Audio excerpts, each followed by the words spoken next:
Startnya sih awalnya dari keresahan saya sih karena mungkin masih bersinggungan dengan perkantoran atau mungkin perusahaan ya.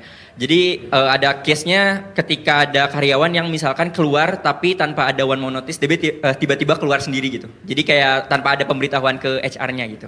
Nah dari situ tuh sebelumnya tuh pernah ada singgungan terhadap mental health.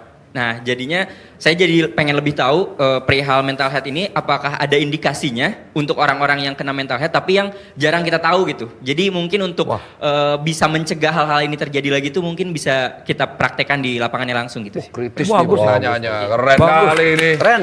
Ya, Karena ini, banyak terjadi sekarang ini. Ya. ini bagus nih. Jadi bagus. ini penelitiannya barusan keluar sekitar 2 tahun terakhir bahwa ternyata mental health atau gangguan pada mental pada karyawan itu ternyata menyebabkan kerugian produktivitas tuh sampai 9 miliar dolar.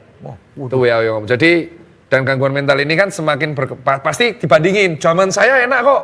Bla bla bla bla bla. Mungkin saat itu kamu sebenarnya ada gangguan mental, cuman karena edukasinya saat di zaman itu tidak sebagus sekarang, kamu tuh nggak ngerasa. Dan akhirnya kamu menjadi karyawan toksik yang mempopulerkan hal itu. Cuman karena sekarang teknologi menjadi bagus, orang tuh cenderung self-diagnose. Jadi akhirnya too much information tuh juga sebenarnya nggak begitu bagus. Jadi akhirnya kayak kemarin nih, isu GERD menyebabkan kematian. Orang jadi overthinking semua. Self-diagnose. Akhirnya apa? Self-diagnose yang diyakini jadinya psikosomatis. Benar. Muncul gejalanya, bisa muncul karena tubuh meyakini dia sakit itu. Oh itu bisa terjadi? Bisa terjadi, bisa banget terjadi. Kayak sugesti tadi Vincent bilang. Iya, jadi kalau misal kamu Sugesti. Susah Pak, ada Sugestinya bener. Kayak sugesti kayak Vincent bilang tadi tuh. sugesti. Ya udah Ya, pokoknya itu. Nah, karena dia meyakini, kayaknya aku sakit ini nih. Terus dia baca-baca di Google. Wah, kayaknya sakit beneran nih. Akhirnya dia meyakini itu tiap hari.